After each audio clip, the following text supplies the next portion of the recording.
Welcome to Minnesota Grow Talks, the season finale of season one. Thanks for everybody for coming out tonight with us. We have Patrick McLellan and Ryan Shoup. Patrick is the gentleman that has been fighting very hardly to get cannabis. Well, I'll just let him speak a little bit more on it. I don't know all of the details of exactly what he does, but go ahead, Patrick. Well, my name's Patrick McLellan. I grew up in Bloomington. I was a chef for about 25 years when my career ended due to a very rare form of muscular dystrophy. And at the time, I was using, and actually still am, up to 11,000 pills per year. That's taking about 32 pills a day, pharmaceutical pills, to treat an extremely rare form of muscular dystrophy. My career as a chef ended in 2010, and I loved my career. I worked in restaurants all over the country and hotels. I was also a small business owner. I owned a food company and had my products in over 300 stores in 7 states. And this form of muscular dystrophy just completely floored me and ended the career. So I started volunteering over at Gillette Children's, Gillette Specialty Healthcare. And part of the duties, I was part of what was their consumer advisory committee, where it was basically a hotbed of some of the best disability activists in the state of Minnesota.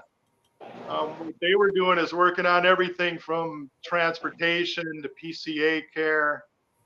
And, as part of that group, once I had told my doctors that I was using cannabis to treat my disease, shockingly, their response was, stop using the emergency meds we've been giving you and use as much cannabis as you can tolerate from the time you get up till the time you go to bed. Amen, brother. That's what they told me. That was not what I expected when I walked up to my doctors and told them that I'd been treating myself with cannabis. I expected a fight, and it was the opposite. It was, stop taking what we've been telling you and start. A doctor's telling me, a neurologist at last telling me to wake and bake. I mean, that's like probably the best thing I could have possibly ever heard. And it really did change my life, because at the time when I was working for them, part of my job was to be activism. And they said that they really needed cannabis to be a tool in their toolbox. They needed it especially to fight epilepsy. So I kind of took that then as my mission, and I saw on Facebook. This was about late 2011, early 2012. I saw on Facebook Minnesota Normal was going to be doing a event where they were going to be talking about the possibility of a new bill coming in to legalize medical marijuana in Minnesota. So I showed up. I met Curtis Hanna, I met Heather Ozzie, and Brandon Burgos, and they changed my life. I mean, it was amazing because Heather had the very first draft of what became Minnesota's medical marijuana law. So starting really at the time that it was conceived up until now, it's just been a whirlwind, up at the Capitol. And I have not been up to the Capitol in this last session for the full legalization fight. I'm having some health issues. Hoping to be back at the Capitol next session. But we do have good news, because I did talk to Kayla, and we are going to be able to get another patient's 8 plants. So we're good to go. That did pass. We can get, so you can actually be a caregiver for another patient, get their 16 plants, then you can have 8 in flower. Okay, now a quick question on that. I heard rumor that you were allowed to have up to 5 be a caretaker for up to 5 patients. So that's not the way it is. Right. No, it's going to be, I believe it's just 1, because she said it's just for 1, but a lot of that will change. It was supposed to be that, you could get multiples, it should be 10 or 12 would make more sense to me, but yeah. So anyway, I've stayed out of it, but the one thing that I got involved in, because Curtis Hanna had brought it to my attention, was, now this is something that has been kicked around at the Capitol ever since I've been up there. the fact of the matter that the Minnesota State Constitution says that if you can grow it in your property, you can sell it without a license. So what that says to us is that because cannabis is now legal, that is also a farm product, and we should be able to sell it. Now, this has been tested in court. It was tested in court years ago. What the court came back and said was, you cannot sell cannabis that you grow at home because it's a Schedule I substance in the state of Minnesota. But the court went on to say that if it was Schedule III, then that right would apply. Well, so now, fast forward to 2024, where we have the ability to grow at home, it's specifically written in Minnesota law that we cannot sell it, that we can give it away, but we cannot take any compensation. You can't trade or you can't take cash. Now, those two laws conflict. What we're saying is not necessarily this is something that I'm going to do or plan or want to do. What we're saying is there's two conflicting parts in the law, and we're asking the court for clarification, because it's not going to be quite as cut and dry if we win, which I'll get to in a minute. If we lose, it's basically nothing really changes. We're kind of at the same place where we are right now.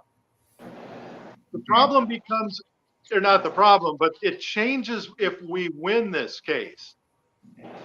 Because if we win this case, what that means is that our ability to grow cannabis in our homes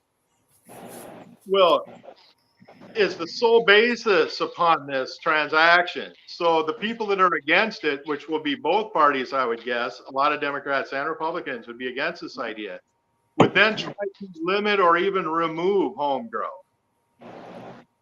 And that's something that, of course, nobody wants. Absolutely not. So the key here is that, we'll actually kind of see how it all plays out. But what's critically important right now is that everyone in the state who is growing cannabis, who wants to get into the industry, who is already in the industry, must know by name who their state reps are, who your state senator is, who your state house member is. You really need to have them know who you are, that you live in their district, and especially if you're a business person. I'm living in your district. I'm a small entrepreneur. I want to have a good communication with you. How do you view what we're doing here? Because it's going to be critical that if we do win this case, that we have a strong base of support around maintaining home grow politically. Okay. Right. And that's good info right there. We talked about that a little bit earlier today. And yeah, you guys got to stand up for something. I mean, this is our time. We got to go in there and, like you said, get to know everybody and know who's on your side in this whole adventure. Like you said. Right. And that's exactly it, too, is there's also two parts of that, is that it's really critical to do what you guys are doing, which I got to say is fucking amazing. Even my wife was telling me this earlier, because I spent 10 years trying to get people to show up at the Capitol, trying to get people off of social media and to meet face to face. Somehow you guys have cracked that code. Like my wife was saying, we tried for a decade to do that and failed miserably, but you guys are kicking ass. So you guys have the ability to take the community that you're doing, because not only is what you're doing important to have this community, but you're giving local entrepreneurs the community also. You guys all get together, you're going to have future business people, current business people, and all the consumers all together creating this fantastic community. That's the kind of community that's going to maintain this politically. That's awesome. Thank you for saying that. Absolutely, dude. You know what? One thing we did have on our side probably that benefited a little bit is legalization. Right. Because now we have a little bit of freedom to get together, but like I don't know, man. I don't think that's it. You guys got to have something else, because look at it from what I was trying to do. I spent years, because I had 2,000 people in a Facebook group, all patients who critically needed cannabis. And we would put alerts, we need people. I'd expect 100 people and we'd see like 6, Yeah. So you We've guys been have real- cracked the code and keep doing it. Just don't stop. Keep building the community like you're doing. And you're Hell gonna yeah. And I'd We love to be a appreciate part of it, even being down here. Hey, and when I'm talking about getting a relationship with your lawmakers and how critical that is, that's with the understanding that you guys are way farther away than I am. I can be at the Capitol in an hour. It's going to take you guys 4 or 5 hours to get to the Capitol. But And it you were is yeah, go ahead. it's important to try to maintain that as much face-to-face contact, because all of your people will be up in their districts this summer. They'll be going to their parades, they'll be fundraising and doing all that kind of stuff. So it'll be critical at that time to just introduce yourself and see where they stand. And I think you're not going to like what you hear, but be very careful with the responses, because you always have to make sure you can have a second conversation with that person. Absolutely. Keep it professional. Right. Yep. I learned that from some really, really good people. Daryl Paulson's one of them. He's probably watching this right now. But yeah, he's a master at that. You really have to, you can't sit and talk to the people that agree with you, because that doesn't help. You have to spend a lot of time with the people that completely disagree with you and be able to return and have that second conversation. Amen, dude. Absolutely. Well, we're very thankful to have this awesome community and where it's going. I'll tell you that. None of us expected any of this, but thanks to all the people that are willing to help and make it possible. We're not only in Minnesota anymore. We're kind of, we got Ohio, we got Vermont, New Hampshire, like all over, Kentucky. So it's kind of cool. It's grassroots. This is what grassroots efforts are, Yeah. but this is a combination of, not only is it a grassroots community, it's grassroots for businesses, and it's also politics. So you're kind of creating this whole little infrastructure. Well, another thing that benefits us, the reason why we probably can get more followers and stuff is because if we were all doing this, a couple years ago, this would be conspiracy. We would be conspiring, Yeah. So it's one thing we have on our side also at this time. So it's our time to shine, you guys. It's our time to go out there and fight for this. It really is. Yeah, and you guys are grabbing the bull by the horns at exactly the right time. And it's all about timing, and you guys are hitting the timing. Absolutely. But that's the thing I learned, a lot of these rules, especially around social media, and even what I had learned, because my doctor had been my doctor for 25 years, my neurologist at Gillette, and never mentioned cannabis once, because he couldn't, because it was a Schedule I drug and it was not legal in the state. A doctor can never mention it to a patient. But if a patient mentions it to them, it's an open conversation. So the second that I brought up that I was using marijuana, he just instantly said, stop taking what I've been giving you and start using as much weed as you can tolerate. That's just crazy to me, dude, that they sit here and they write these scripts all day long, right? And they won't bring up cannabis to the patient, but the second that you bring up cannabis to the doctor, he says, stop all the scripts. Take as much cannabis as you possibly can. Exactly. Yeah, that's really awesome. Like, And that's I all mean, to the that's federal awesome. government. That's what I was about to say. That's really great for somebody that even is federally funded to say, I know what's going to help this person. If all these pills aren't helping and he found something that is, and I can't technically say, go and do it, but I'm going to tell him to go and do it because it's what's going to save him. It's what's going to help him. Right. I'm a firm, So I'm a firm believer that doctors are, they're out to make a profit. They're out to keep people chill. They're Absolutely, dude. They're not out Right, to and then- really fix. And then there's people. some, like I've been super unlucky because I have a really weird disease that nobody knows anything about. But then it makes me lucky because when I go to a place like Gillette, I get their top doctors. Both of the doctors that I was dealing with are medical directors. One is a neurology medical director. The other is a medical director for adult services. So these are top Gillette doctors that are immediately saying, not only should you be using cannabis, we need it legal. And if you go to the Capitol and fight for it, we will support you. And that's Yeah. exactly what they did. Gave us That's complete awesome. support.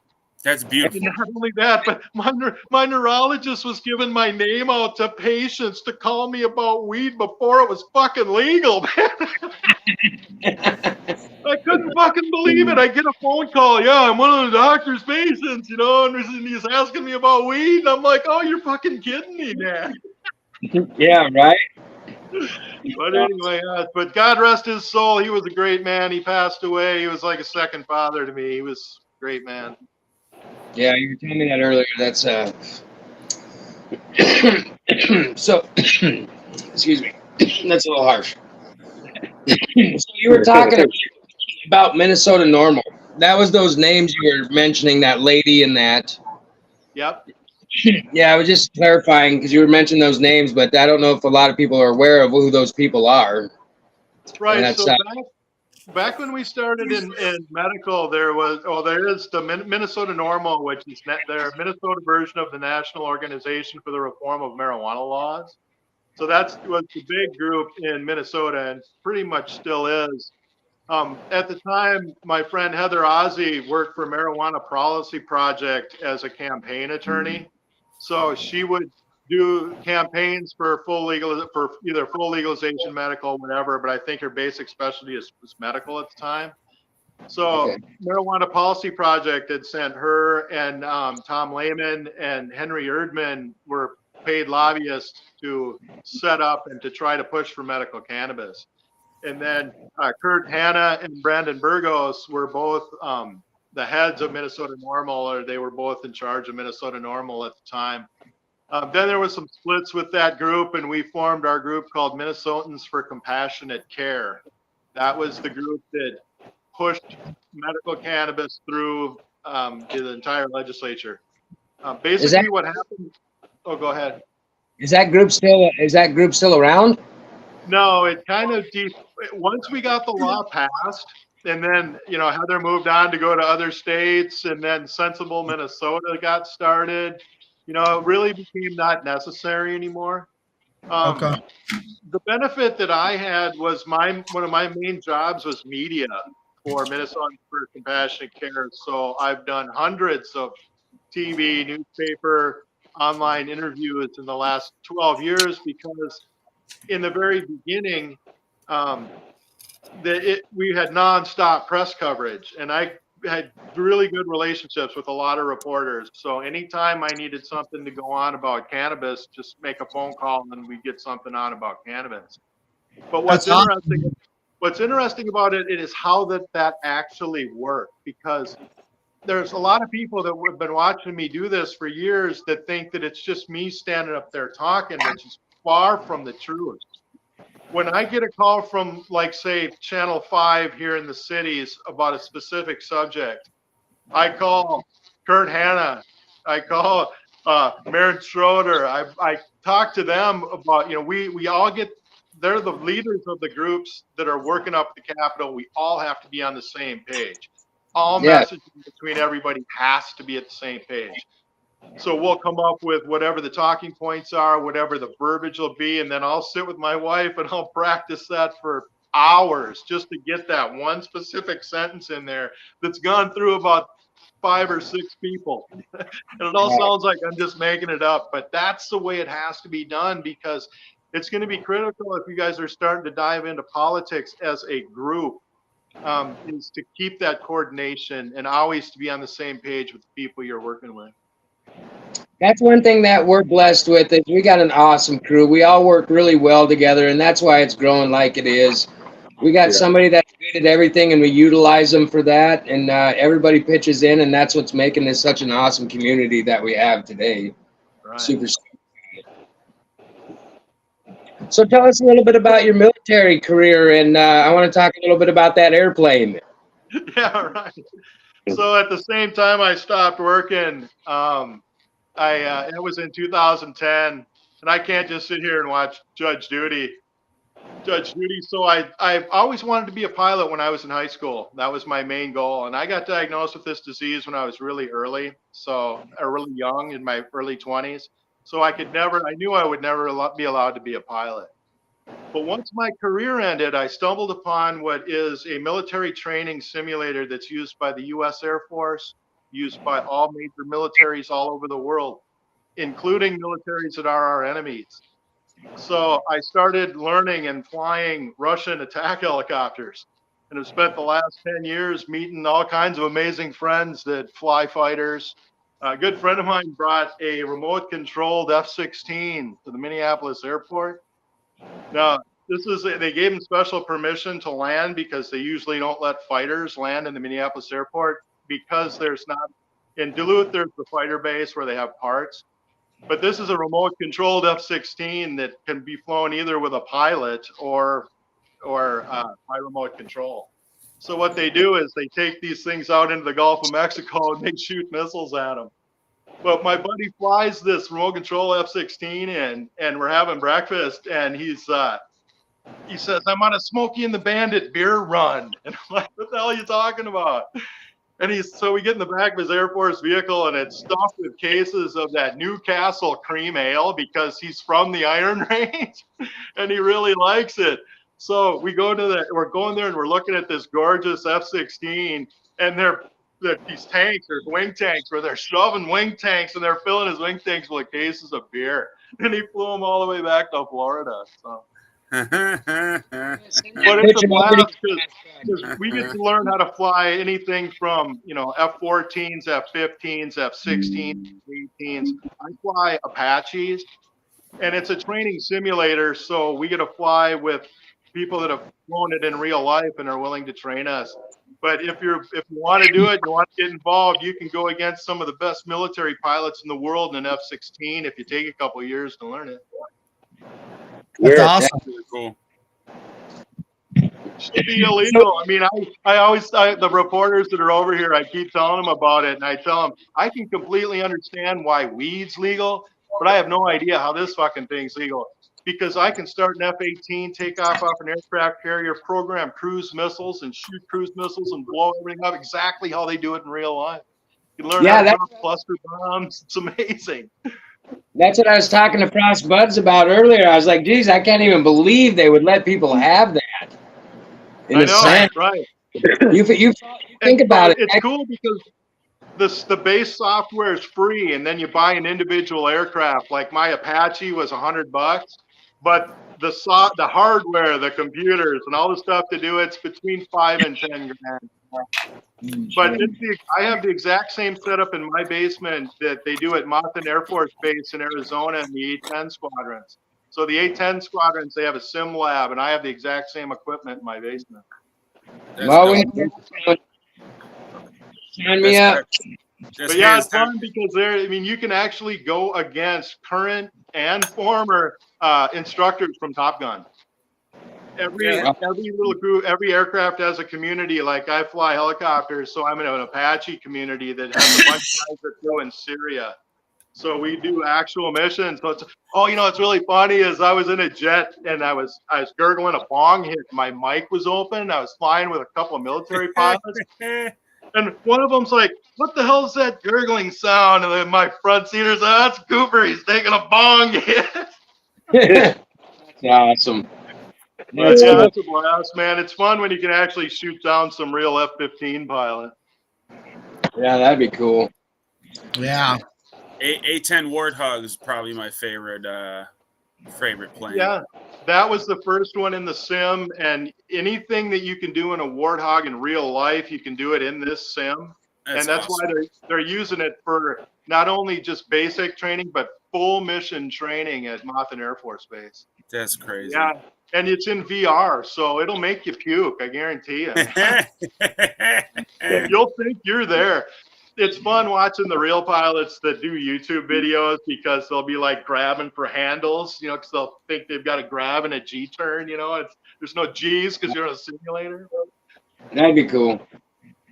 But I think another little interesting factoid, which is why I want to do a news story about this, is so I got into this because I'm disabled and always wanted to be a pilot. I've been doing this for 10 years, and I watched, there was a YouTube podcast with 3 U.S. fighter pilots and the guy who created this thing.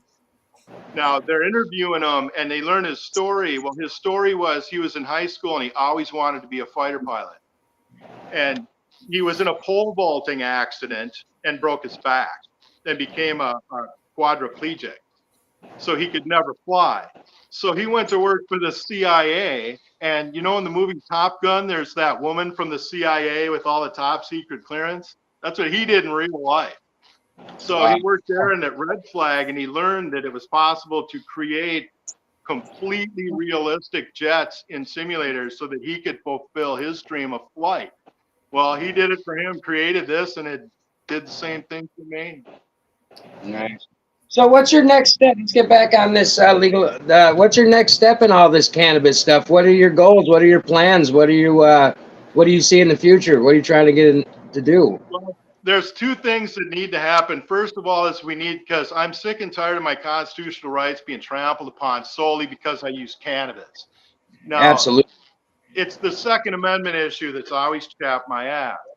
Because the problem with the Second Amendment, now we have we have made a fix within our current structure of Minnesota law.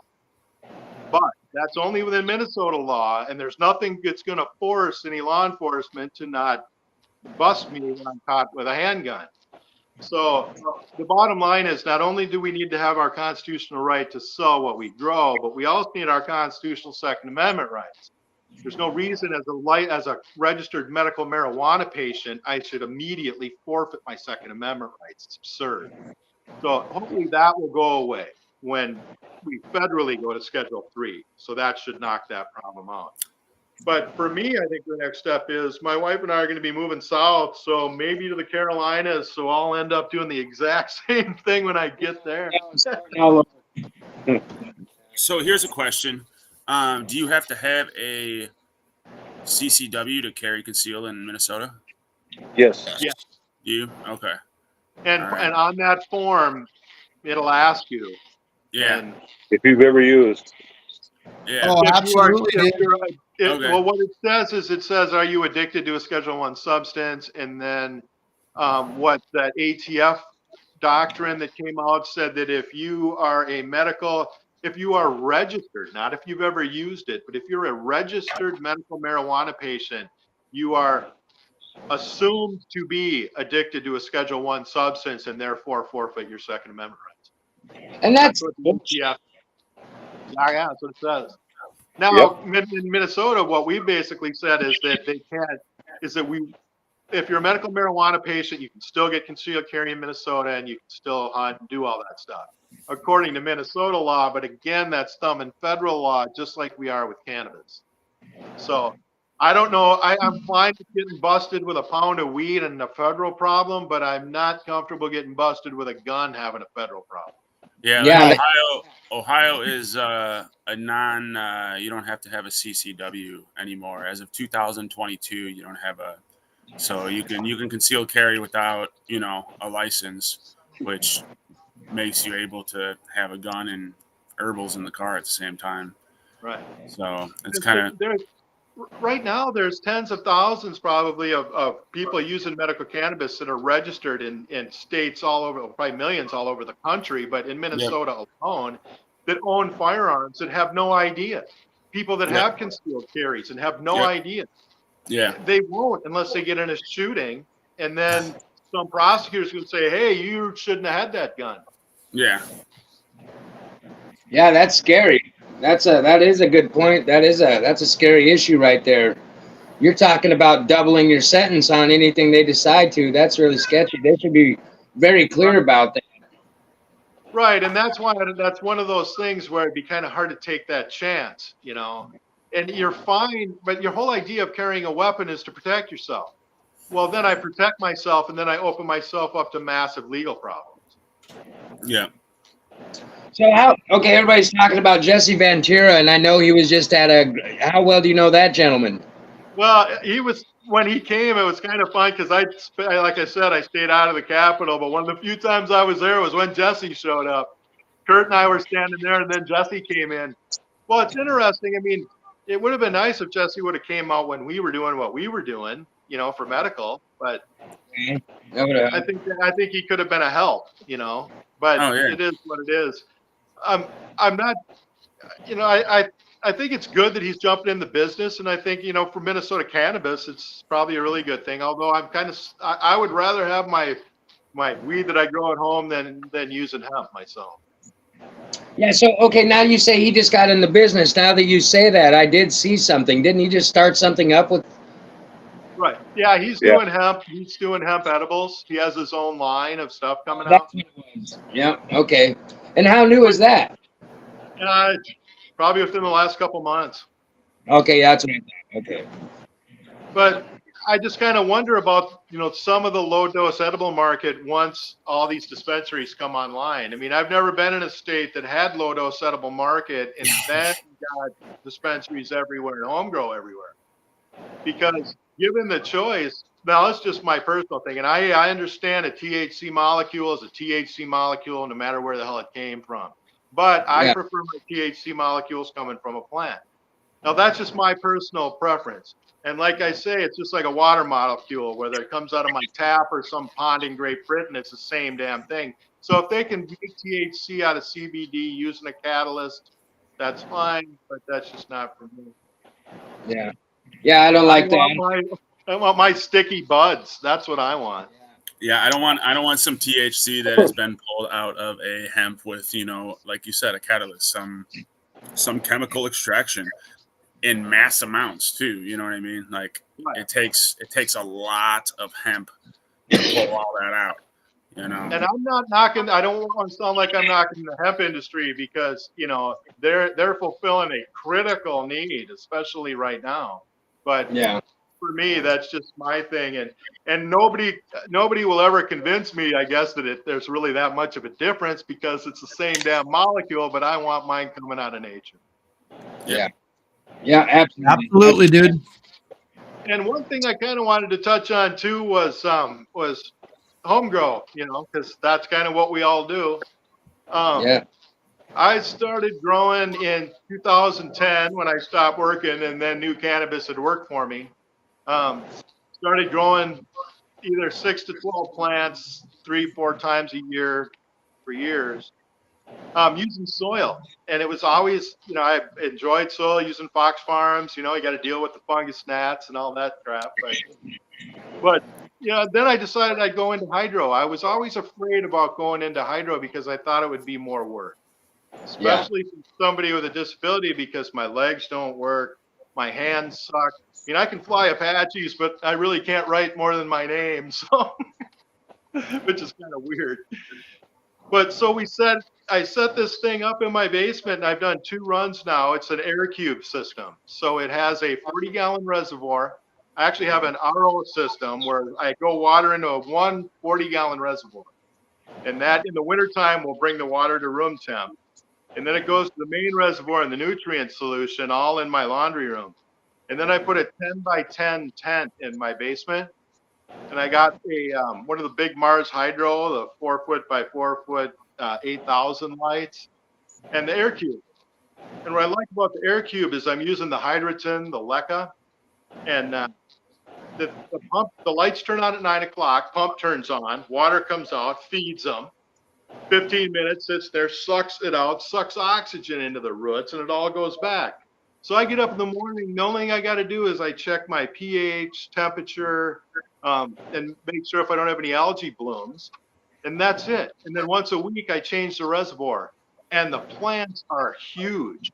They grow way faster and way bigger. I sent Ryan some pictures, like that picture of that 3-week-old family. I mean, it's just friggin' monstrous. Yeah, Ryan, did you get that one? I did. I was just going to show them. Yeah. Very nice. Yeah.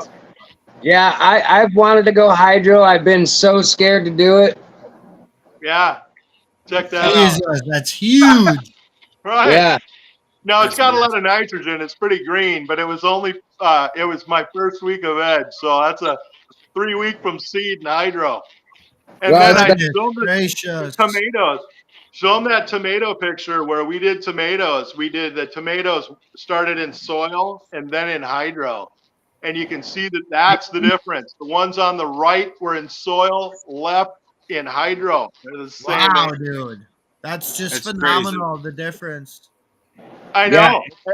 And it's happened every time we've done hydro. So now my wife always starts her tomato plants in hydro because that's what it does. Here's But my yeah, favorite. oh yeah, that's them loading beer into that F-16. To fly it back to Florida. That's funny. Yeah. So hydro, I guess you make it sound so simple and easy, and I kind of want to try it. I was so scared that like it wouldn't be room temperature, the water would be too hot. I'm not really a chemist by all means, so man, I heard you can pop off some clones in 12 weeks with hydro. Yeah, roll for sure. I actually got I bought a water cooler, a water chiller, and it's keeping it at about 67, 65, 67 degrees. So what's the ideal temp you would want that at then? Well, that's what I've been keeping it. People were telling me that if you can get that temperature down to that zone, that you will not have an algae bloom. I still have algae blooms, but I've learned. What I did is I just got some filters. They're used for filtering beer, and I just attached it to my intakes and outtakes of the water going in and out, so that I could capture anything floating in the water. And I just changed out the filters, and it doesn't affect the plants at all. And when I pulled those last pots, the roots were gorgeous, white, and they're just baby soft. Yeah, I pulled off of those plants. My last batch, I pulled 2.5 pounds off it. It's all dried and cured and tasty. Nice. Dude. That's good. Yeah, just send some pictures. We'll have to try some of that. Right. Yeah, I'm Makes got me a wanna- crop load. I won't be smoking it. I'll be in the hospital. I got a little six spot what is it, a 3-gallon tote with 6 spots that I got out in the garage. It's been sitting out there for a long time. It makes me want to go out there and clean it off and set it up. Right. Yeah. You got it. You might as well use it. Yeah. Nice, dude. Yeah, I really do like that air cube system, and I realized that you could just buy the parts individually, and it'd probably be half the money. But for me doing it just myself, I needed something that was already set. All the parts were there, and I could just set it up and turn it on. I set it up in a few days. And what kind of newts were you using again? You said Advanced Nutrients, the pH Perfect line. Nice, And dude. I started with it in soil, and my soil grow under those big lights. Once it first got legalized, I thought I would try those in soil because it said you could use it in soil. Great grow. I mean, it produced 2 pounds. It was amazing. So I figured, well, if it works in soil, it must work in hydro, and it did work great in hydro. I very rarely had to do any pH adjustments. okay. Maybe a little bit just to keep it right in that. I tried to keep it, right around 6, 5, 8 to 6, right in that range. Occasionally I would see it creep up to maybe I'd see it at 6.4. Once I'd see it at 6.4, then I'd knock it back down. But it kept it really sweet in a really nice range. Nice. Advanced Nutrients makes some really nice products. I know several people that use them. I utilized them on my first grow of Northern Lights, and I yielded 12 ounces off of a photo, and that was my first grow. So it turned out really well. And yeah, shout out to Advanced Nutrients for all the work they've put in. Yeah, quick question. So your little setup for one grow, just to give me a rough idea, what would you say it would cost to do like what you have there, like a grow? What would it cost? Per cycle, using Advanced Nutrients, the way I was doing it was about $550 to $600, including the seeds. Okay. But the seeds are usually the most expensive part, But the problem with Advanced Nutrients, the liquid line, I want to move on to the powder just to get rid of the liquid, because that's where a lot of the money is transporting the liquids back and forth. So we do have a line of powders, which I think are going to be more economical. We'll see. I haven't done the math on it yet. Well, there's a lot of people. there's a lot of people that say you're paying for a lot of water and liquid nutrients versus Well, when you get the powders, you're just getting nutrients that you add your own water to, right? So Right. Exactly. so I Yeah, that's actually I definitely. switched. Go ahead. Sorry. Yeah, that's definitely it because the powders, or the liquids, because there's so much water in it, it weighs so much. At Yep. 8 pounds a gallon, that's where the shipping costs all come in and why it's so expensive. Yep. Absolutely. So I started off with Advanced and then I switched over to Lotus Nutrients. Just because they're a powder and they're maybe not quite as salt derived as Advanced Nutrients is. And I don't know. I had good luck with. I think the results were okay. I haven't tested the product yet. It's in cure right now and will be for another 3 weeks. So One So important do thing that I found in the advanced nutrient line was the rhino skin, which is the silica. Silica has been huge for me in the last 3 grows, and even on the tomato plants. The stalks themselves, the size and the strength, and then the internodal distance has been way larger when they've got the silica. So, and that's the rhino skin is the product from Advanced Nutrients, but I know there's a lot of other silica products, but I would definitely have silica in the grow. But I think it's also important too, to once it goes into flower, to stop silica. Because now I don't know if this is true, but what I've heard other growers say is that if you maintain silica past into flower, that the bud itself can be very difficult to grind, because it really is a lot stronger. The leaves are stronger, the stalks are stronger, and it can be a lot okay, more difficult to grind. I don't know if that's makes true. sense. Yeah. that's good That info. that rhino skin. That's one of their most expensive products in the lineup. I want to say. Yeah, I Uh, think it is. yeah, we were pricing shit and I almost fell over when I seen the bottle of rhino skin. I know, and you got to have it. I wouldn't grow without it. But there's Right. also one that I found. I think it's SciTech, is something like that. It's called. I found it on Amazon. Sizamine? What was that? Sizamine from Yeah, Advanced? yeah. No, it's something that comes out of. It's not an advanced nutrients product, but I found it on Amazon, Okay. and it was also silica. Okay. Okay. Well, I might have to try out some of those. I think that would be great to try out for indoors this winter. Right. I got 3 Acapulco Gold plants out in my backyard. I've never grown outdoors, only indoors. And because I'm having surgery in a couple weeks, I'm not going to be doing any growing indoors. I probably won't be able to restart until September. We'll see. Those So are I going thought to be I'd huge. throw a couple Acapulco Gold plants outside. Those are going to be giant. Yeah, I'm open. Dude, oh my God, they're going to be huge. I hope got so. some big plans. I got some big plans. That's a fact. Well, Acapulco Gold grows giants outside. I know, Does that's it? why I do it. That's I one want it to go plant. like 15 feet tall. That's one plant we did grow out. So when I lived in California, I helped on a big outdoor farm, and it was mainly all like indica dominant hybrids. And the owner of the farm wanted something old school sativa, so they found him some Acapulco Gold. That thing grew up like a cactus. It looked like a giant fuzzy cactus when it was done.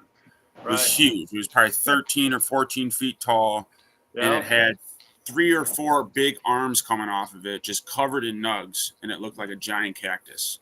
Wow. And I mean, if you're looking to freak out, have a panic attack, maybe trip out, smoke yourself some Acapulco Gold. Yeah. When I was like, I don't know, 15 or so, my father taught my brother and I how to forge our birth certificates so we could work. And he was a Good life deputy skills. sheriff. He was a deputy sheriff of Hennepin County.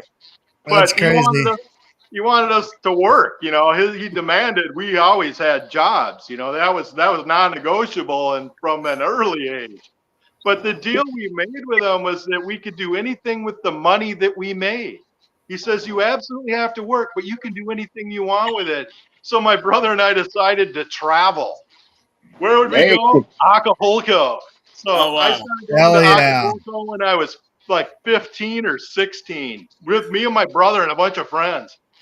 But I went there every year, sometimes twice a year for 12 years. I had a girlfriend down there. We were going to get married. Even brought my mom down there to meet her parents and all that.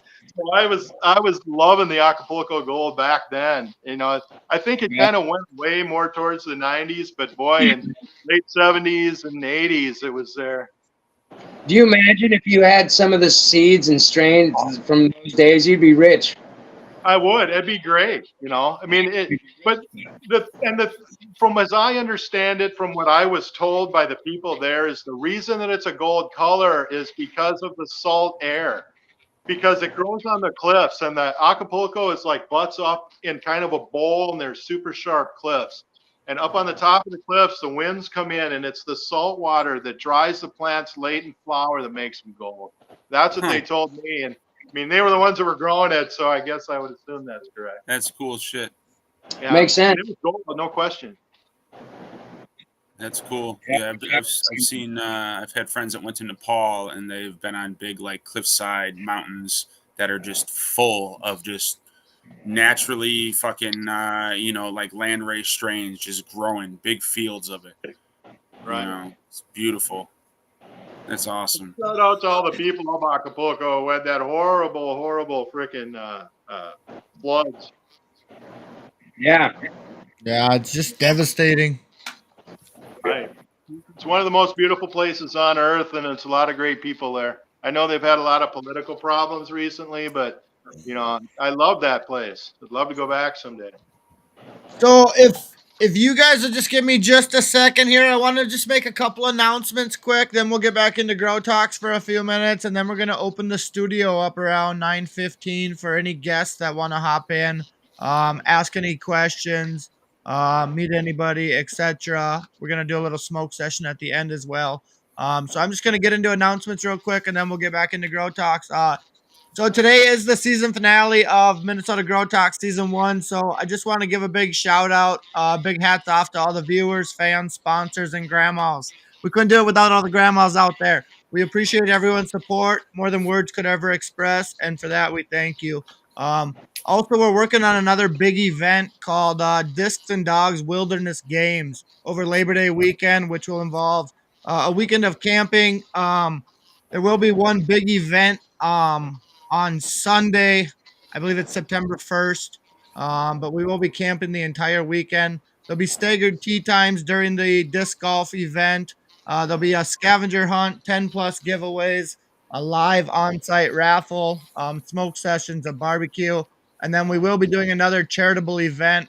I'm thinking it's going to be a food drive, but that could change. I'm talking to a couple other people that we've been talking about a couple different other causes as well. So and then this upcoming weekend, I'll let you take over, Shoup, if you want to give people a heads up on what's going on this weekend. Well, let's go back to the Disc and Dogs. So this is at I can't stress this enough, at Benton Beach Campground in Minnesota. In Benton Beach, make sure you get your reservations now. Once we get it out there, anybody that plans on going or anything, get on there and get reservations for camping. That's what I wanted to say about that. And this weekend, with all of our awesome work we've all been doing and giving back to the community and stuff, one of our awesome gromies, Sherry Ellefson, has an in with ABC News, I guess. I don't know the whole story, but they reached out to us and they want to. So we wrote them a little story and we sent it in to them. Well, it's not a story. It was just our story, I guess. And we sent it into ABC News. Well, they reached out with us, and Frost Bud and I, my man Justin over here, we get to go meet with ABC News Saturday in Duluth at Grow Your Own Garden Supply with Mario. And you guys feel free to stop by. We'll be there from noon to 2 or 3 o'clock. Grow Your Own Garden Supply, Michigan Street, Duluth, Minnesota.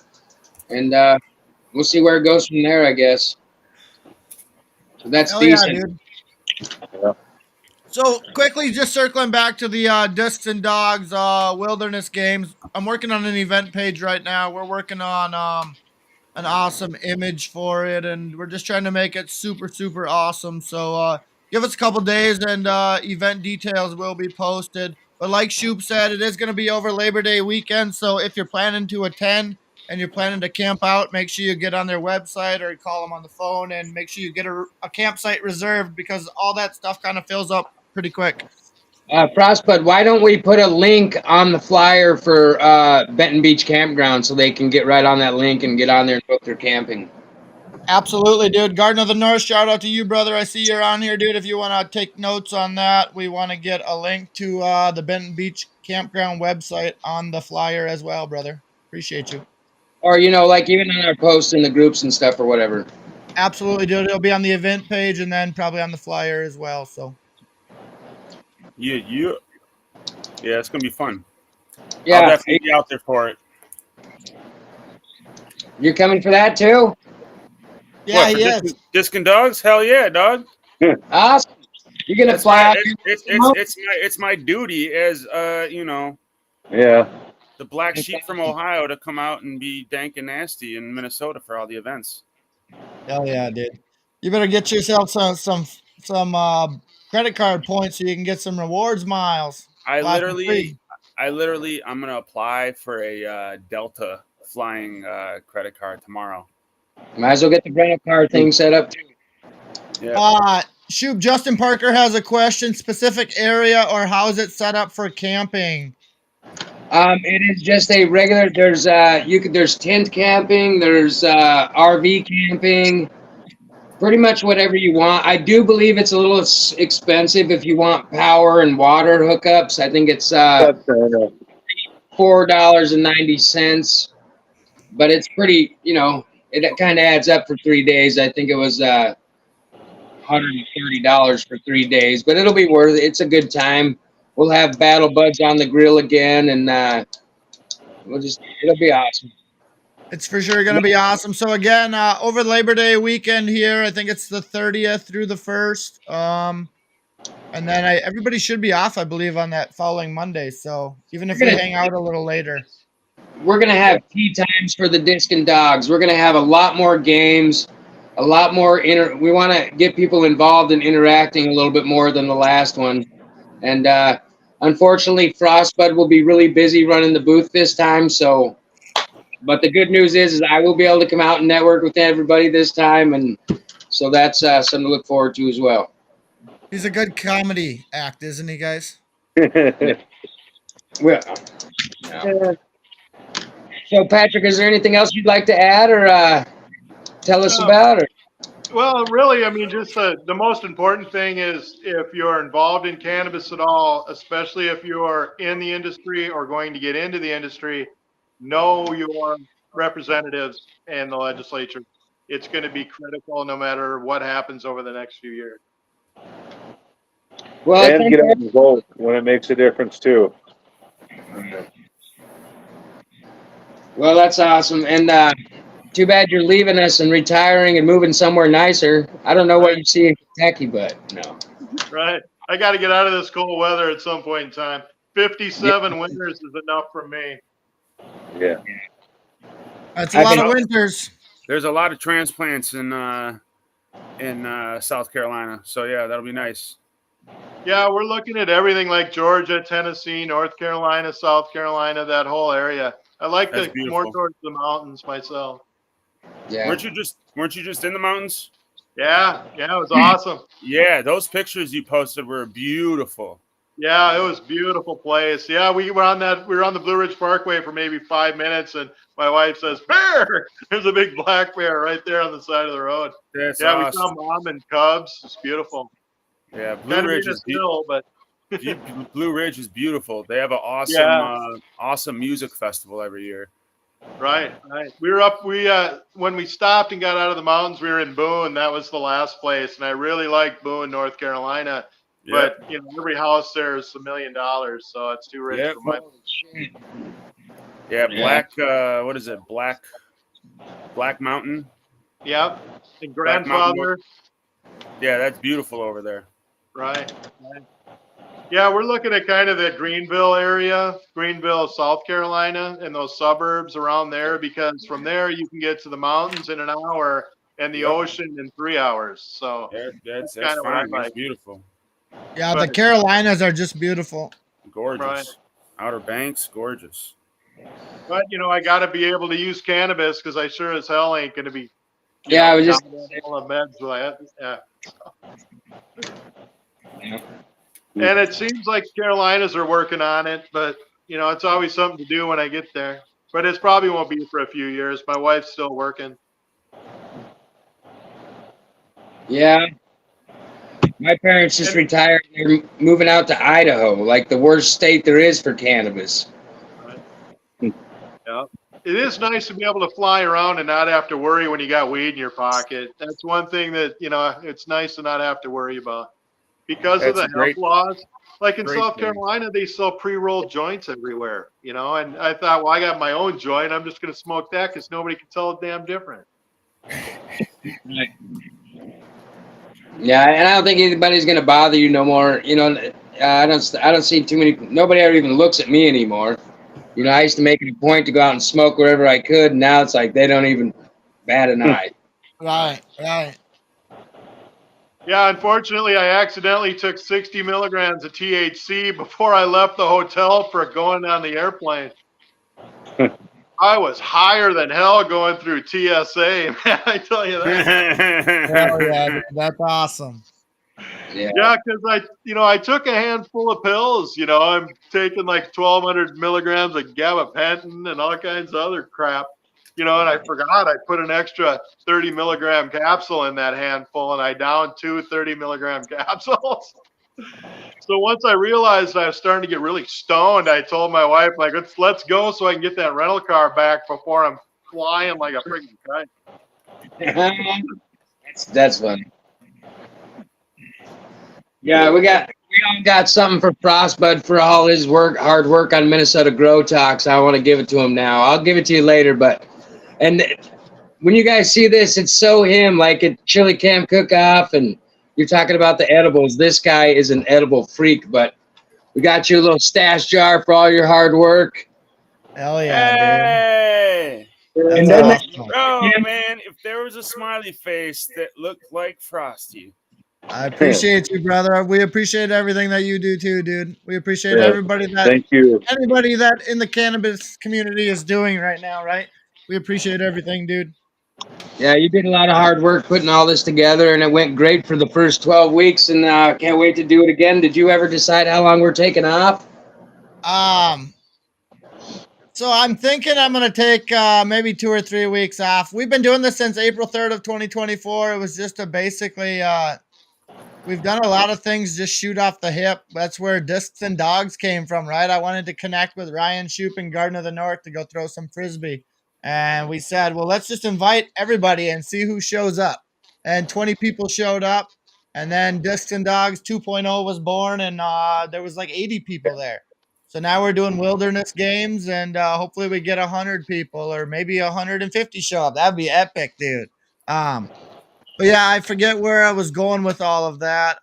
Thanks to everybody that's followed us, contributed. We've been doing this for 12 episodes, so 12 weeks, and it's been awesome. Thanks to all the special guests. Thanks to all the sponsors. Thanks to all the fans, the viewers, everybody. Thank you to you, Patrick, dude. You're the man, dude. Thanks. Thank you for what you've done. And we'll get Garden of the North, if you're listening, let's get him one of them cool little mugs and get it sent off to Patrick for being on this. Absolutely, dude. Yeah, that'd be cool. Hey, and also follow Sensible Minnesota and follow Republicans Against Prohibition. Curtis Hanna are people to watch on Facebook. Marin Schroeder, Sensible Minnesota, and Republicans Against Prohibition. Curtis Hanna. Sensible Minnesota, and okay. Yeah, Republicans Against Prohibition. Just Curtis Hanna. Curtis is on Facebook. You got that Awesome. written That's down, good Shoup? info. Yes, I did actually. I wrote it twice because he kept saying it twice, so I just kept writing. Curtis with a K. Curtis with a K, my wife points out. Oh, that's good to know. Okay, Curtis with the K. There you go. That's awesome.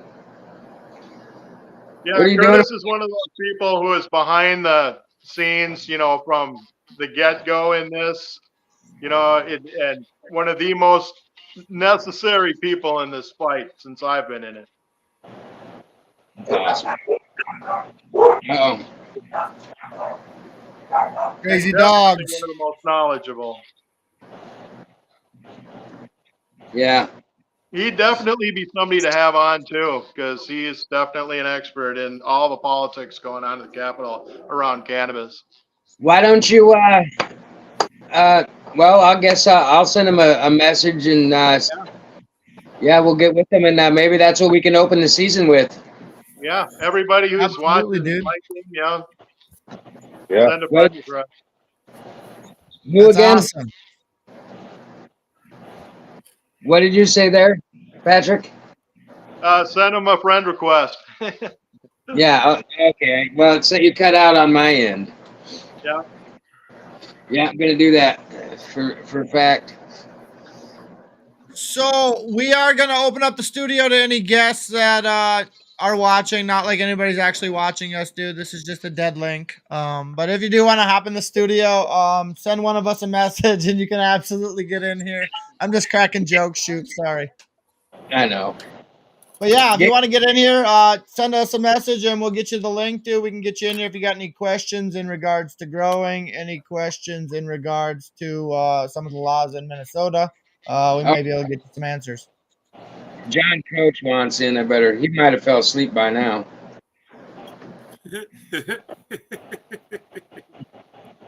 Well, he's been moving up to the farm and then running nonstop for days and days now. So I guess he's pretty tired. Ben Crescendo's at my door, dude. I forgot about him. Oh, at your house? Yeah. Just stand there knocking, not answering.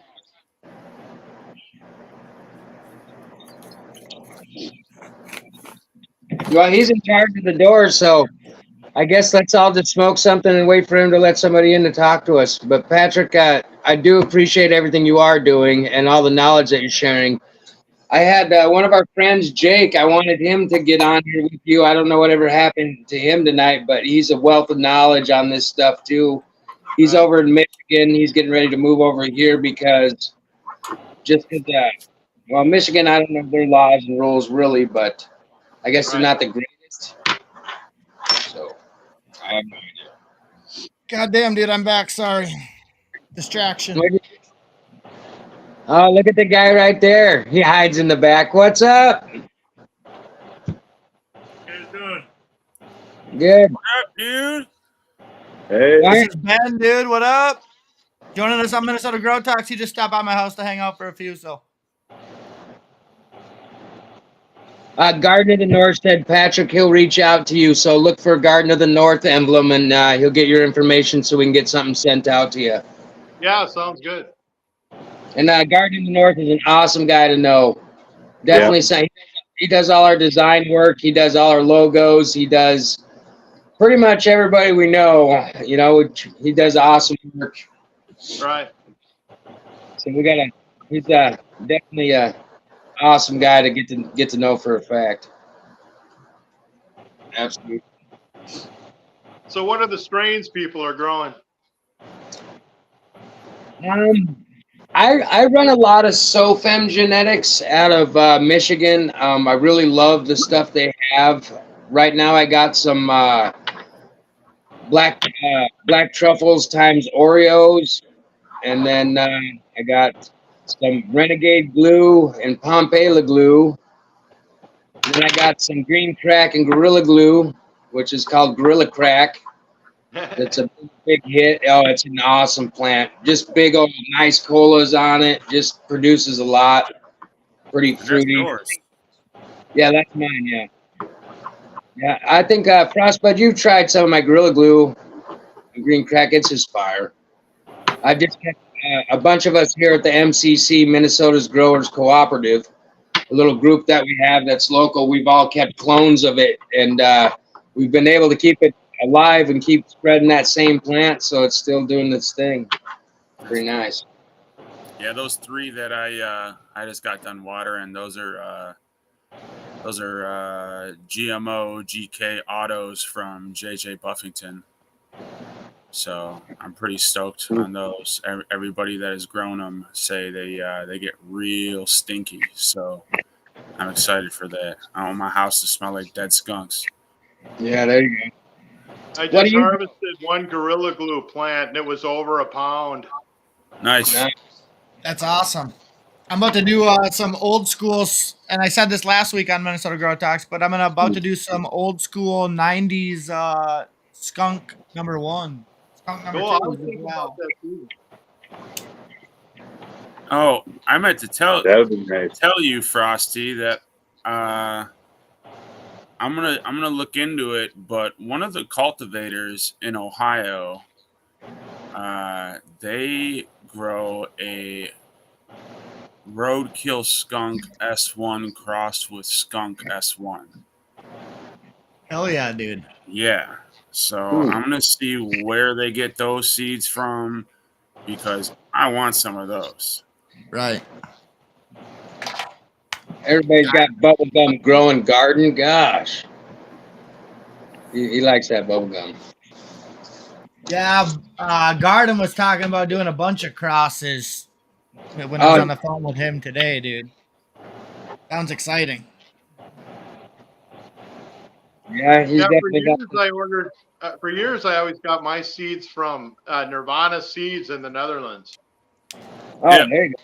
Yep, I've gotten some from Nirvana. The other one is Attitude. Right. Attitude Seed Bank. Yeah, they're out there in I think they have a location in Spain and then also the Netherlands. Yeah. But yeah, I mean those guys, none of those seeds I've ever had. I've never had any problems with seeds from when I've got them from Right. there. Me too. Because I started. That's when I started in 2010, buying from Nirvana, and just kept buying and buying. Now I don't have to because I can get everything at a local grow shop. Yeah. But I think I counted 47 or 50 different orders, and out of that, only 2 were confiscated. But the thing with when they're confiscated, you just take the confiscation notice, you take a picture of it, send it to them, and then they'll send you new seed. Nice. Resend them. Yep. Yeah. That's, Yeah. They usually do a good job of doing that incognito package. I know, right? Yeah. They do. Yeah, that's why got almost all of them.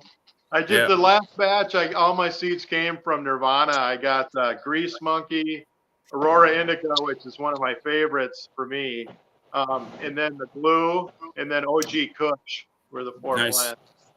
Nice. I just harvested a Hellfire OG, which is SFE OG and OG Kush. It was an auto. I think I got probably 5 ounces off of it. Nice. That's my last Gorilla Glue. Oh, beautiful. That's why we keep that girl around because man, she's just every one of them has been that big. I mean, just massive colas on it. Right. Yeah, King's Plant Service, Attitude. Yeah, I actually ordered a lot from Attitude when I lived in California. That's where a lot of people in California ended up getting a lot of their genetics from back in the day. Attitude and Nirvana as well. That's the other one. Right. It's like classic strains, White Widow and. Yep. Yeah. If you want to find a somewhat old school strain that's gonna be, pretty close to the real deal, I would go honestly on one of those sites and look for it. Because the we got sour diesel from there, and it was some of the best sour diesel I've ever had in my life. Was there Acapulco Gold seeds from Barney's farm? Oh, that's really That'd be nice. Is that where you got your Acapulco Gold, or the ones you saw? You know where the ones they had in Cali outdoor, those were like we're just gonna do this. those were somebody. I think it was like the head Right. cultivator's like personal, Oh. stash. So he was a strain hunter for a long time. He was like, when I was out there, that was 2010, 2011, and he was 66 years old. You know what I mean? And he did strain hunting for all of his like 20s and 30s. He like went all over the world and fucking hunted down shit. So I mean, those could have been from Acapulco. You know what I mean? Yeah, But, there like, was.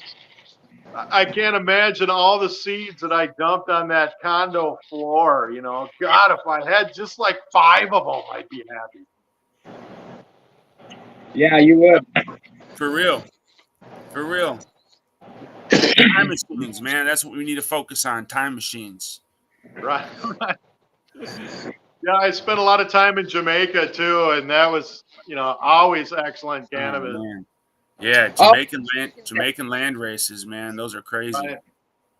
Me and my buddies are sitting on a beach, and we'd been buying for like a week, and this guy kept bringing us even better and better weed, and we're just sitting on the beach, stoned out of our gourd, and we could smell this guy coming to us from quite a ways away, And he opens up his jacket, and it was a giant butt of some of the best weed I've ever seen, and he's like, "Hey, $20, $20," and we're like, "Man, we can't handle it anymore. Whatever you got, we can't fucking handle it."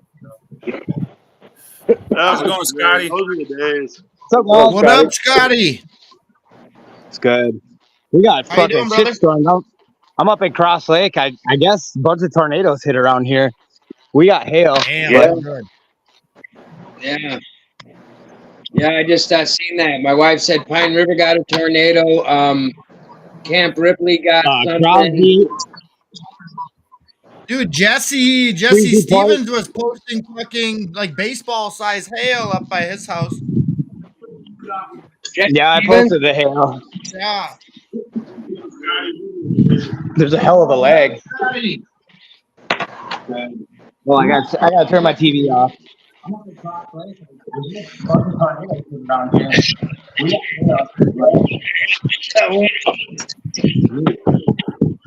Yeah. Sorry, Scotty.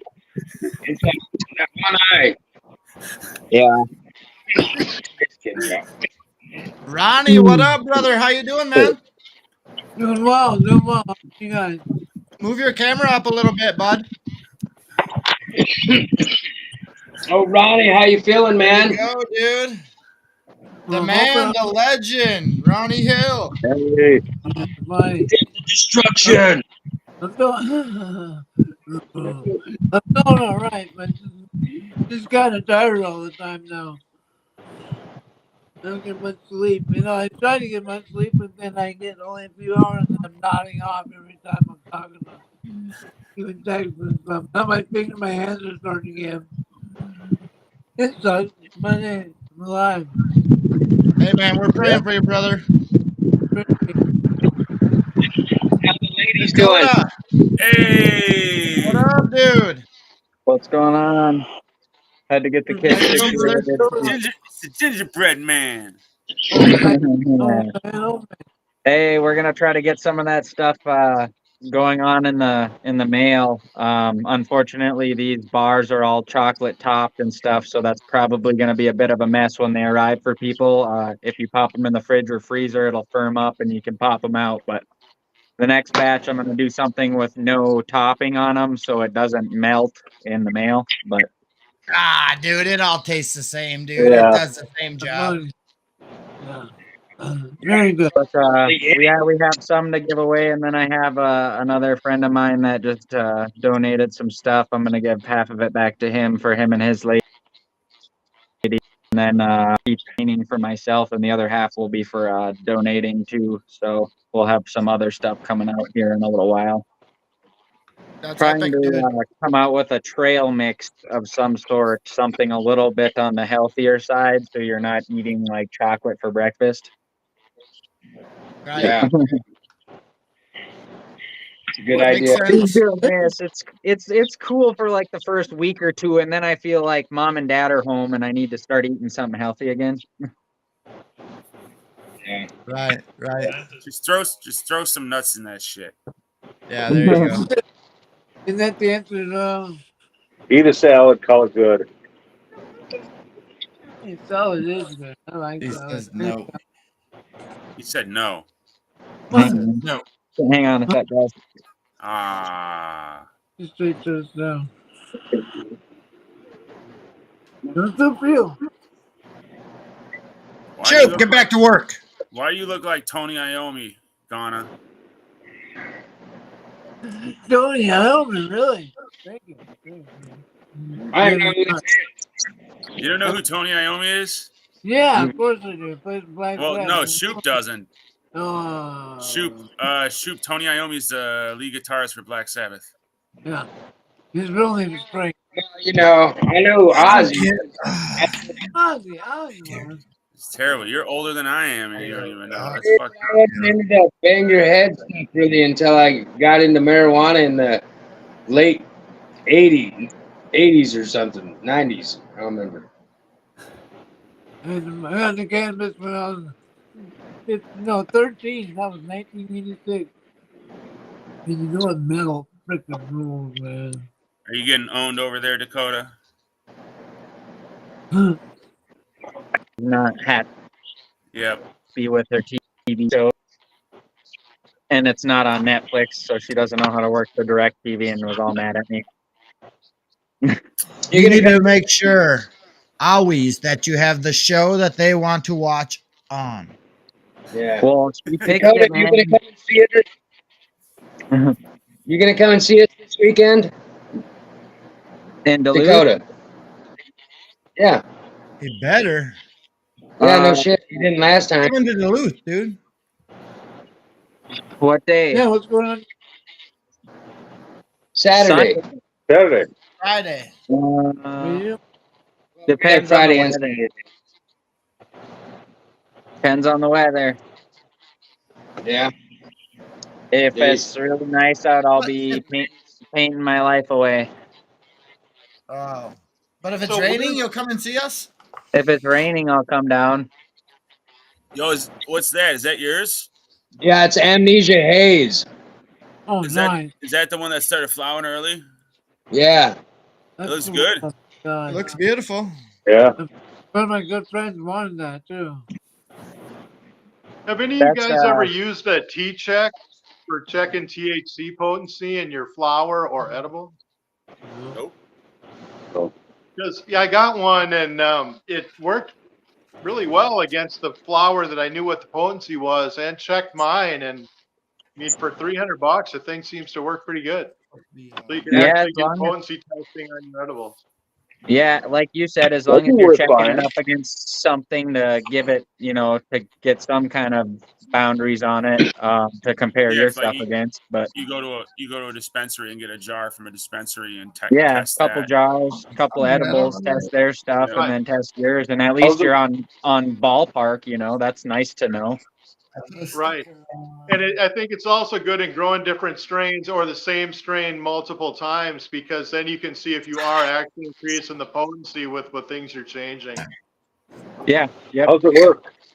I've also found it incredibly useful for dosing I make capsules. I take 2 30-milligram capsules a day, one in the morning and one at night. And I can actually dose out the actual capsules, so I can make, a Yep. couple of hundred of whatever milligram I desire by using that machine.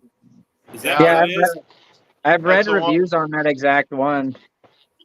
Right. I mean, it all is favored. I mean, I make a lot of edibles, and unless you have the THC content of the weed, which a lot of the time you don't, you're not going to know the potency of the edibles. So I just usually stick with like a 2 gram per edible for a strong edible, which is pretty borderline. But I would like to be testing THC because I know it's going to be swinging anywhere from 150 to like 400. So Exactly. Right.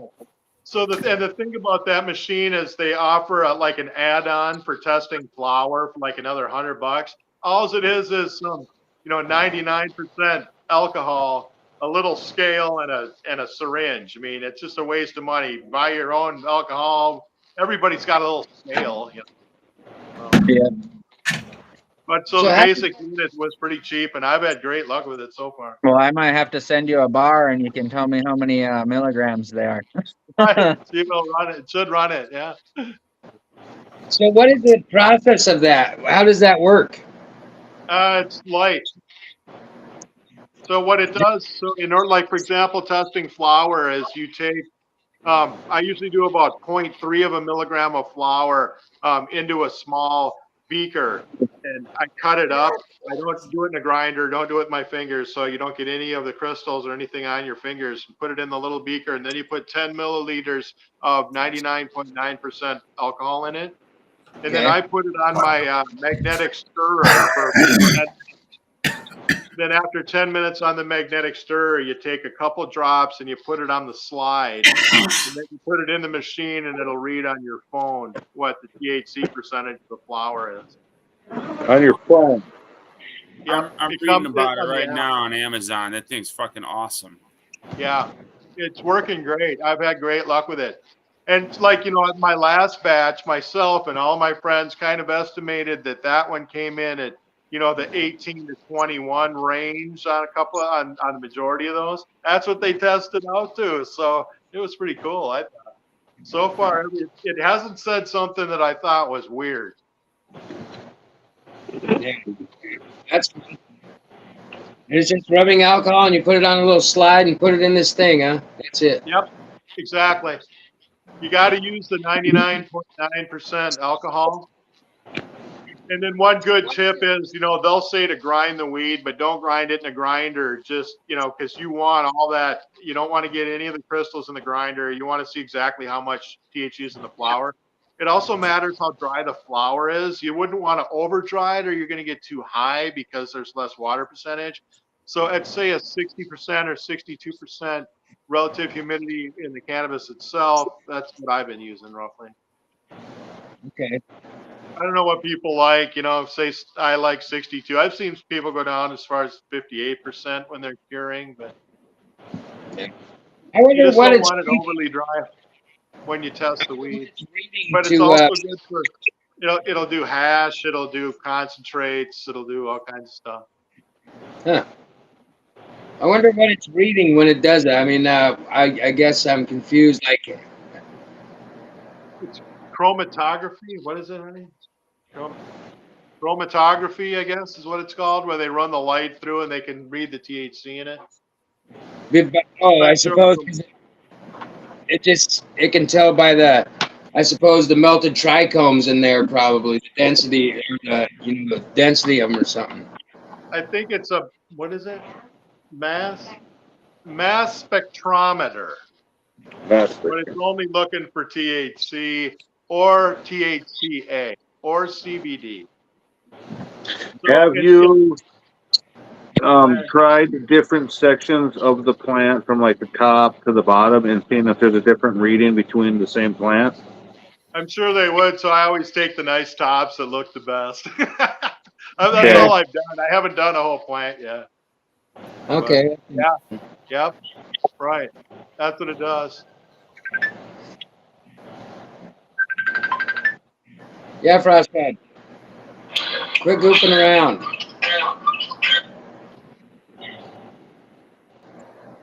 So I do, when I make my pills, I'll take, you know, the cannabis and then alcohol, Everclear, put them all in the freezer, and then I run it through lab filtration, doing Buckner filter, vacuum filtration, C-Light 535, and activated carbon. So after I filter all that alcohol out, and then I let the alcohol naturally evaporate, and then I put it into my vacuum chamber. So what I end up coming out with is beautiful honey. It looks just like honey. And then I'll mix it with MCT. Once I get the readings and the amounts, see what the percentage THC is, I'll mix it with either avocado oil or MCT, then inject it into capsules. And I can, in one session, make 6 months worth of capsules for myself. It doesn't cost me shit because it usually comes out of, the leftover bud and then the trim of the new one. Nice. So that honey oil you're making, that honey oil, did you test that? What kind of THC percentages that got when you do that? The last one came in at 86%. Damn, that's pretty good, man. But that's after it's been run through these lab filters where, it takes out everything, all the chlorophyll's gone, I mean, it really cleans it. So it does condense it.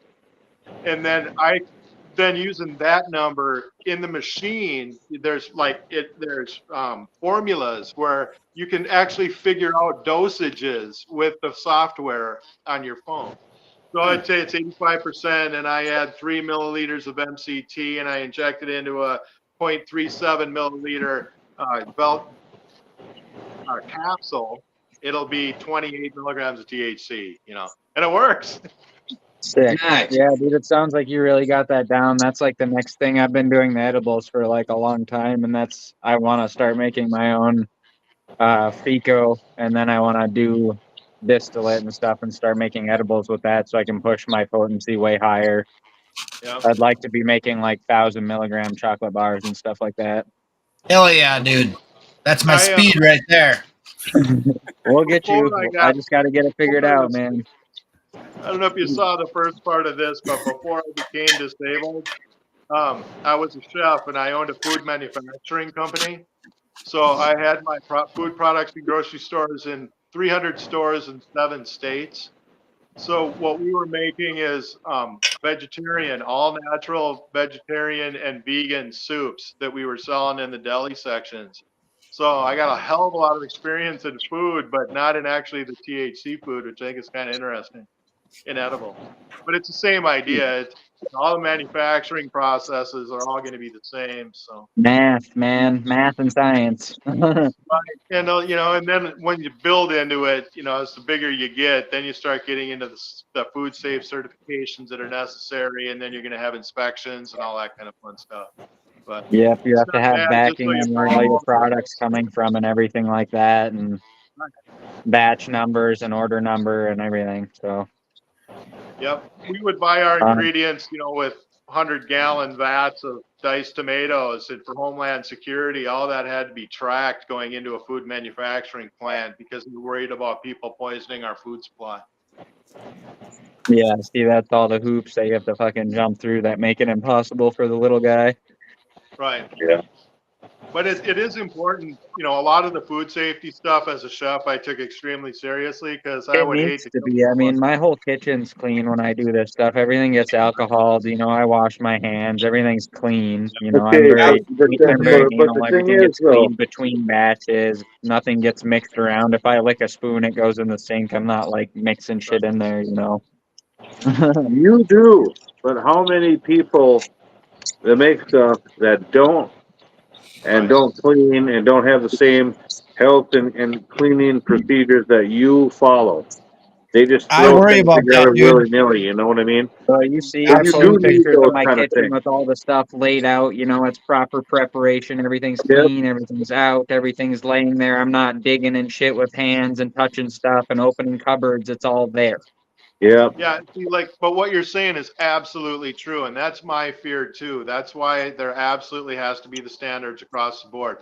Because the problem is, if somebody's mixing up a batch of gummies in the back of a gas station that has no idea he's supposed to wash his hands after he's used the toilet, and now that stuff's being sold, and that can be a nightmare, especially for people with disabilities, the elderly. I mean, it's a good way to Oh get yeah, killed. most of the stuff you're giving medicated stuff to people that are, sick or have a Yeah. disability or something of that sort. You don't want to be causing illnesses to them. No.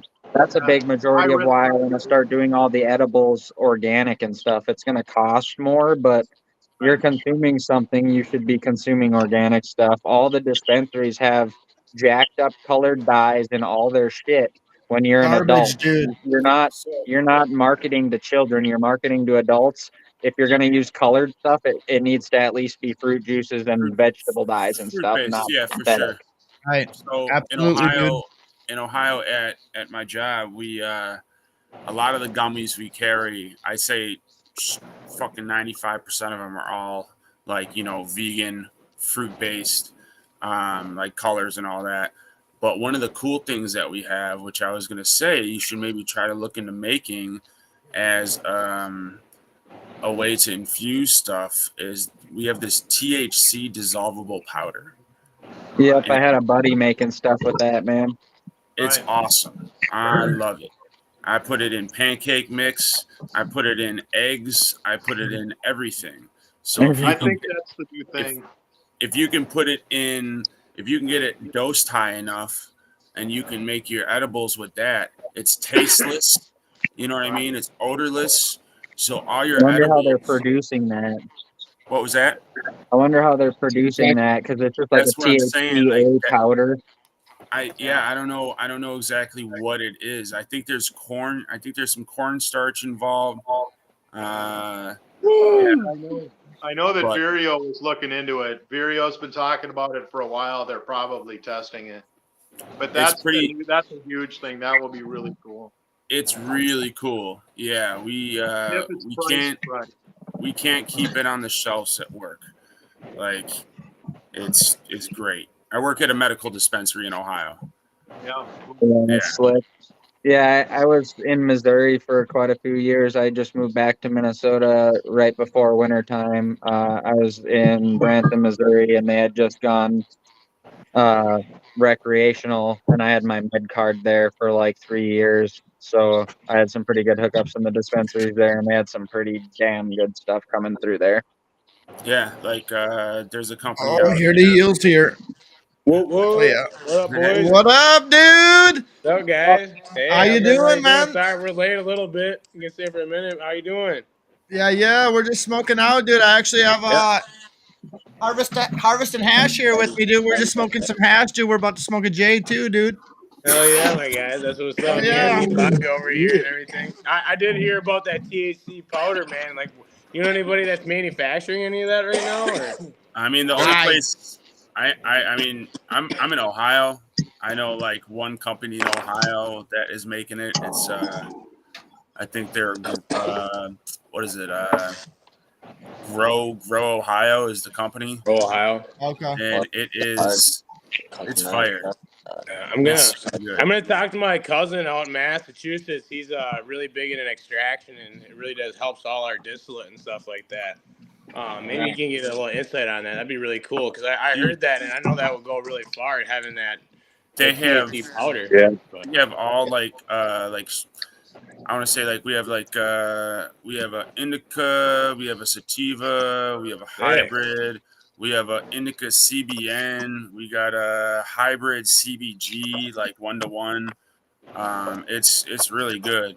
Wow. And I mean, like I said, you could put it in pancake mix, make you some pancakes, and you'll end up taking a nap for like 4 hours afterwards if you don't use the right powder. Yes. What's up, Andy? How's it going? Good. Soul Hanging out. Taker. Hanging out in the shop here in the doghouse or what? No, So- I just finally cleaned the shop so I can hang out in it. Nice. So Yeah. quickly, I have a question here. What exactly the THCA is that? Just like a finer sugar than keef, or what exactly is that? Well, THCA is just what THC is until it's been decarbed or heated. It's So just after it's been burned. right. So Okay. THCA won't get you high. That's normally what's in cannabis, and it converts to THC when it's heated. So that's what decarboxylation is when you decarb. But Yep. so that's what the difference is. So yeah, if it's just THCA, then it would still need to be heated to be activated. So that's pretty much why, like I have this package here, and it says, total THCA is 32.50%, but then it says total THC is 29.34. So they're referring to after it's been decarbed. I would assume. Okay. I don't know. That's what I would guess anyway. Unless there's Okay. both of it. Maybe it's got both of them in there. Maybe there is there's both in there. But they are two separate things, so. Yeah, I can't see it. I don't know. Can you mirror your camera for me, dude? No, I'm just kidding. Me? Just joking. Can It's I? backwards.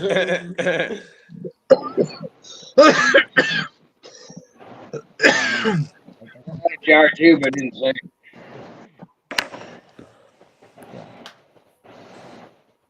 Crazy. Hey. Yeah. The whole difference between the THCA and the THC and all that, I'm confused by it myself, but I know they were getting away with all that stuff because it was THCA, and then now they're cracking down on that. I think most of it was just for politics and ways around laws and stuff, to be honest. Exactly. That's what I. Yeah, because the laws will be written that say THC Delta 9 in the law. Well, if it's Delta 8, then it's a different thing and the law doesn't apply. That's how everybody's getting around it. The same with if the law is written as THC, well, that's THCA. That ain't the same thing. Law doesn't apply. It's just a way of getting there's those Delta shops popping up like crazy here. And like on top of that, now there's pop-up regular like dispensaries opening up like crazy here because we went rec. And I'm just waiting for something bad to happen. Like it's all I haven't smoked the first thing besides out of a dispensary around me or that I've grown. The first thing I've smoked is what I smoked with Shoup and Frosty while I was there back in May 18th. That was the first thing besides what I bought from a dispensary or grown. You know what I mean? I just don't trust. I don't trust anything. You know what I mean? Anything out of the streets, really, because I mean, at least in Ohio has a huge fentanyl epidemic.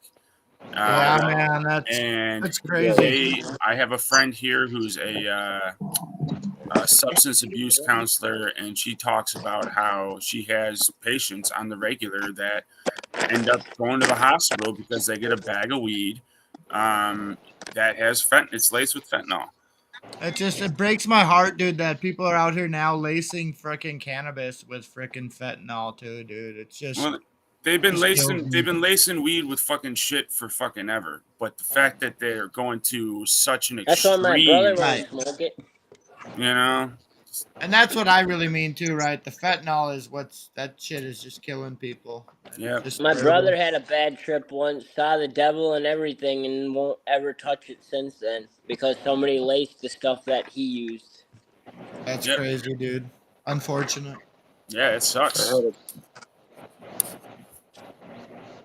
Yeah, but fucking grow your own or go to the dispo so you know what the fuck's happening or know a homie that's Well, right. As long as you have a reputable. If you go to a clean dispo, anyways, you're getting something that's been cured right. If it's a good dispensary and it's got no mold, it's got no bug. There's nothing wrong with it. Ohio has some of the strictest.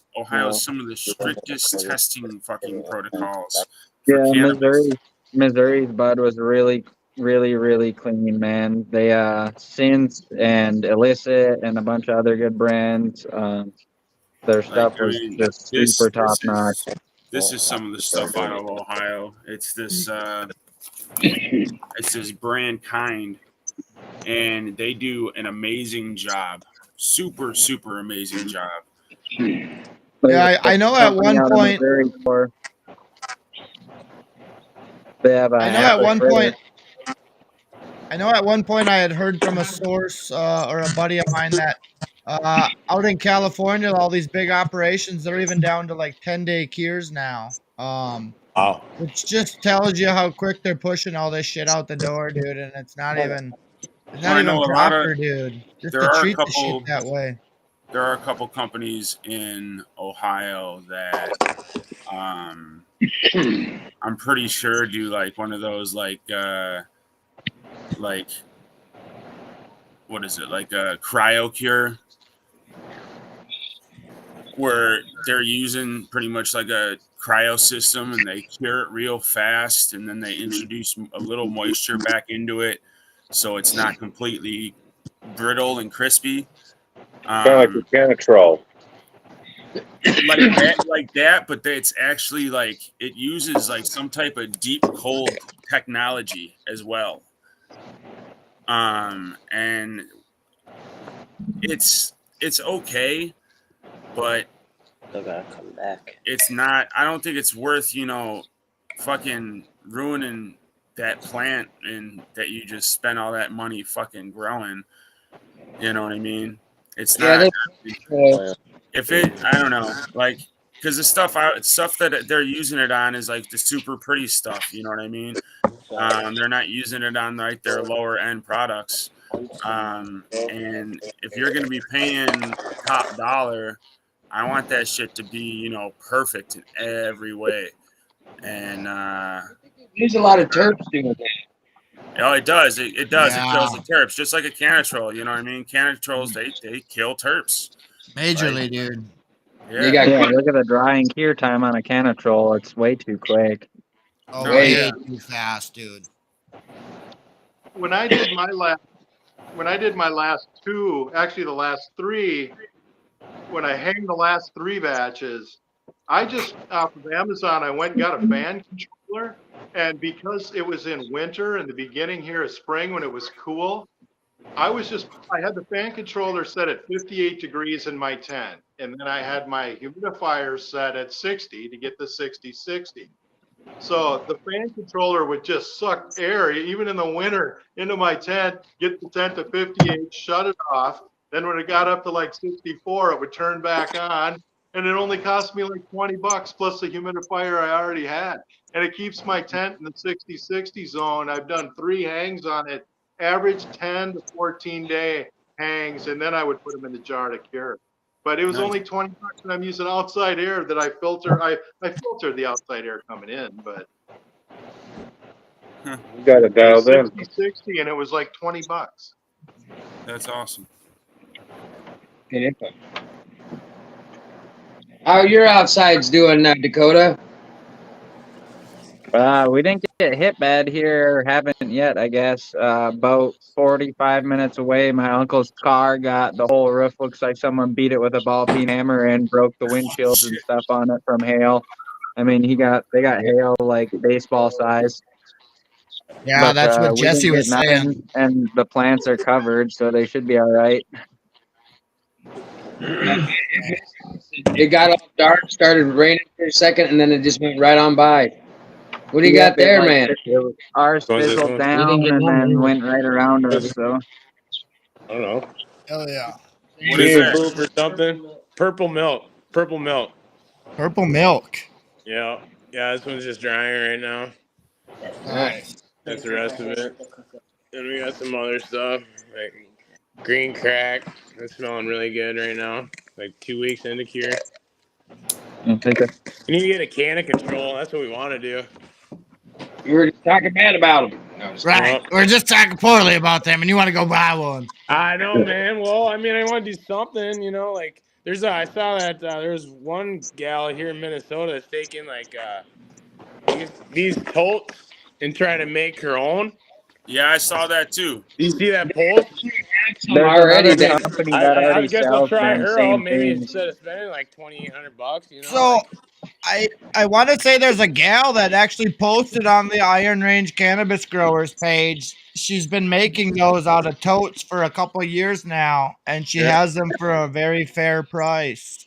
Yeah, Yeah, maybe so there's a support her big instead company of online, going a and then different she way. made her own basically off of that Okay. or similar to that. But she sells the kit. You got to get the tote. I Okay. chatted with her a little bit. They offer different sizes and stuff. It's just Yeah. like it's a brain box with a probe basically that just kicks that fan on and off and stuff. Right. That's cool. Right. It's Yeah. not hard to They're engineer something like that, dude. They're pretty Yeah, I slick, suppose man. I'm gonna not. scoop some of them up for all my outdoor harvests because you're gonna hear in bulk. So Yeah, and then what? Their goals to cure like what, 2 to 4 pounds. yeah, so I'm Yeah. gonna get a couple of the small ones and maybe one big one from her, and then run them for all my LARP and my outdoor and shit for my edibles and everything. And I'll actually cure it and then freeze it instead of just freezing the shit. Yeah, And like then that's so, like out in Cali, like that's what they do with all their outdoor at the farm I was on. Except instead of totes, they use those big blue barrels.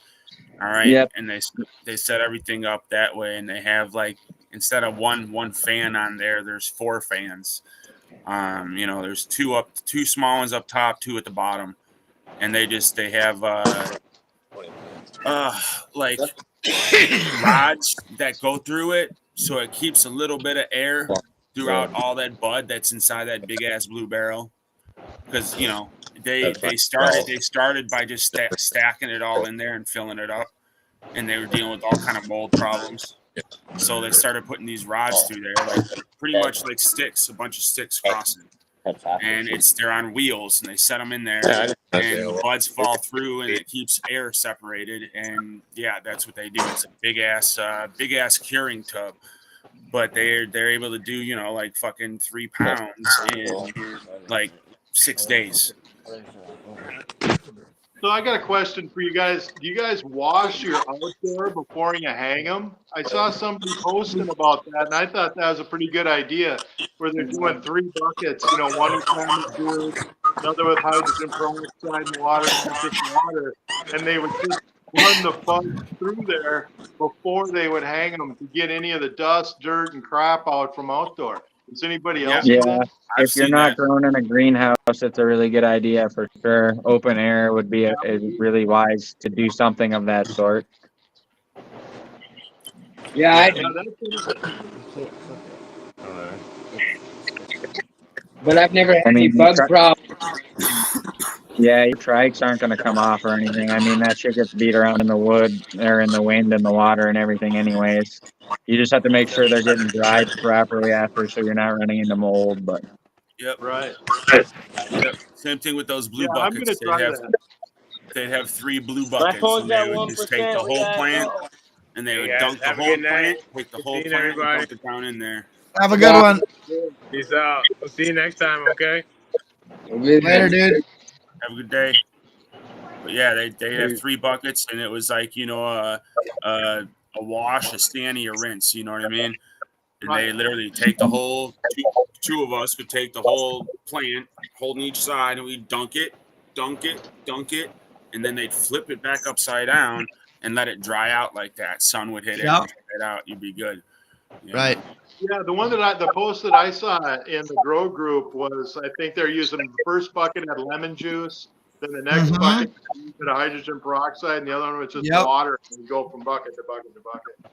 Right. So if you're growing outdoors, I definitely would recommend doing some sort of washes, dude, because there's a lot of nasty shit that gets up in the plants and buds. And what'd you say, Shoup? I've only seen water. I've never seen anybody use anything other. I've heard the lemon juice and the peroxide, a solution of peroxide, and then a water.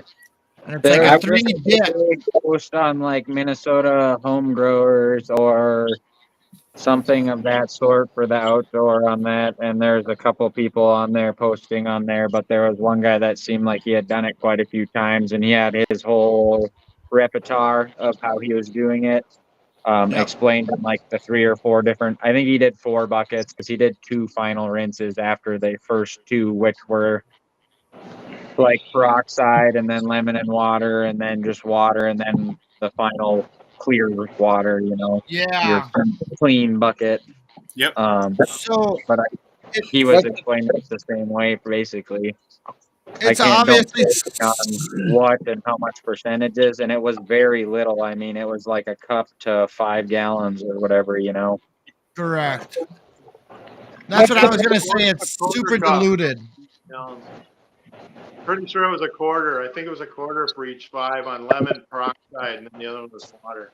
I just read that. I think that was the same thing that I read. I'm pretty sure. Yeah, I screenshotted it. I was like, that's pretty spot on. I mean, if the guy's done it a bunch of times and it's working, I'll probably check around a little bit more before I do it. But, go with the best of the best. If I would have said that, I probably never would have thought of that. It just never would have occurred to me that I should wash it before I hang it. Now, you don't have to do that for people ask me that a bunch of times, and this is really my first open air outdoor big harvest. So I'm definitely going to do something of that sort.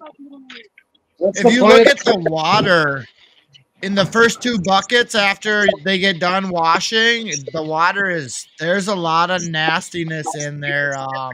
From pollen and this and that to bugs and etc. So Yeah. What's the lemon juice do? You say the lemon juice? Yeah, what is Citrus it? is What's the a natural cleaner like orange oil and citric citrus acid oil is natural kills. cleaner. Yeah, citric acid kills us. Yep. Okay. That's why, like, you know, like they do like cold seafood salads and shit like that, and they'll use like a lemon or lime juice with some vinegar or something like that, and that'll like, Ceviche. Yeah, Shrimp and lemon yeah, ceviche. juice. ceviche. You say ceviche? Yeah. Yeah. Yeah.